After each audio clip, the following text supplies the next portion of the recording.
Dicono sia soltanto una leggenda, ma la si prenda come la si prenda. È una storia assai bella da ascoltare e per questo la voglio raccontare. C'era una volta, per chi non ricorda, la vecchia Teresita, muta e sorda. Solamente una mucca possedeva e le strade di meta percorreva. Una mattina andava per i prati, tra gli steli dell'erba ancor bagnati, che una leggera brezza trastullava, mentre il paesetto a valle sonnecchiava.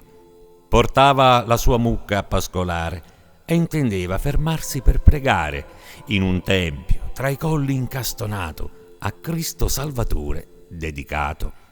La natura rideva in quell'aurora, ripiena mai di fiori come allora, e gli uccelli inneggiavano alla vita, che a primavera tutta era fiorita. Ansimante la vecchia camminava e stanca al suo bastone s'appoggiava, cercando di seguire l'animale che trottava veloce sul crinale.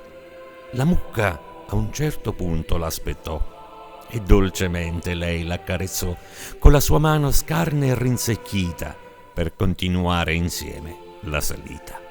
Ma l'animale immobile restava, di proseguire oltre rifiutava, e la natura intorno, da festosa, si fece all'improvviso silenziosa. La sordomuta, tutta spaventata, fu da un fuoco che ardeva illuminata, ma non poté, ahimè, gridare aiuto, di voce non ne aveva mai avuto. Cercò di inginocchiarsi lentamente e incominciò a pregare intensamente. Sotto a un lauro vide solo allora raggiante una bellissima signora. Tutta avvolta da un celestiale velo, sembrava fosse giunta lì dal cielo. Razzolava ai suoi piedi indisturbata una gallina con la sua nidiata. Tentò la vecchia di guardarla bene, ma impossibile fu, come conviene. Bagliore tanto intenso sprigionava che ancor più del sole l'abbaiava. La vecchietta, restando genuflessa, le domandò una grazia per se stessa. «Bella signora, sciogli la mia voce, fallo per Gesù Cristo, morto in croce». «Gesù Cristo è figlio mio», disse lei, «qualsiasi cosa in nome suo farei, ma non appena sarai esaudita, fa che una chiesa venga costruita. La Vergine del Lauro sono io, madre di tutti voi, madre di Dio. Da oggi voglio essere patrona degli abitanti dell'intera zona». Fu allora che la vecchia trepidante assistette a una scena sconcertante. La Madonna, velando il proprio viso, una statua divenne all'improvviso. La donna la guardò più da vicino, portava in braccio il pargolo divino e un pomo rosso aveva nella mano, il frutto dell'antico melograno. Alzò la vecchia gli occhi sconcertati e vide pure in statua trasformati la chioccia con i 12 pulcini, d'oro la mamma e d'oro i suoi piccini. A tal vista la mucca sua muggì e la vecchia miracolo sentì. Si stropicciò le orecchie con le dita, restando per un attimo impietrita. «Dio mio!» esclamò la sordomuta, capendo che gran cosa era accaduta.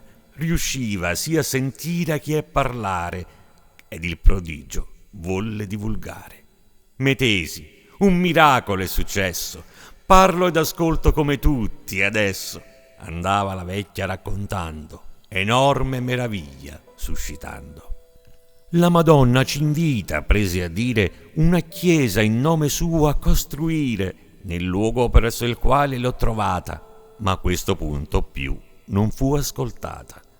La statua fu portata in un momento fino alla cattedrale di Sorrento e dopo la solenne processione a chiave venne chiuso quel portone. Il giorno dopo il vecchio sacrestano, ancora un po' assonnato, chiavi in mano, come al solito aprì la cattedrale ed ebbe una sorpresa eccezionale. La statua della Madre di Gesù sopra l'altare non c'era più. Dai colli di Sorrento fino al molo girava voce: «È stato un mariuolo!» la cosa non rimase più segreta e giunse in un nonnulla fino a meta, dove la vecchia, appresa la notizia, gridò per la strada, piena di letizia: «La Madonna del Lauro è ritornata, cercatela laddove l'ho incontrata». La statua fu trovata ben eretta nel luogo in cui apparve alla vecchietta. Per ben 3 volte fu spostata via e per 3 volte ritornò Maria, fino a quando anche il vescovo capì che la statua voleva stare lì. Vendendo sia la chioccia che i pulcini, si ricavò un bel mucchio di quattrini ed iniziò così la grande impresa di costruire per Maria una chiesa. A Meta fu così ristrutturato il tempio al Salvatore dedicato, e alla Madonna tutti siamo grati che della sua presenza ci ha onorati. Come una chioccia sotto le sue ali ci prende per difenderci dai mali. Chiunque sia di Meta cittadino è protetto da lei come un pulcino. A tutti vuol donare in abbondanza la carità, la fede e la speranza. Ogni virtù con lei non viene meno, come di semi il melograno è pieno. E quelli che lavorano sul mare li guarda in modo tutto singolare. Da lì in realtà raggiunse questa costa l'icona sua per essere nascosta.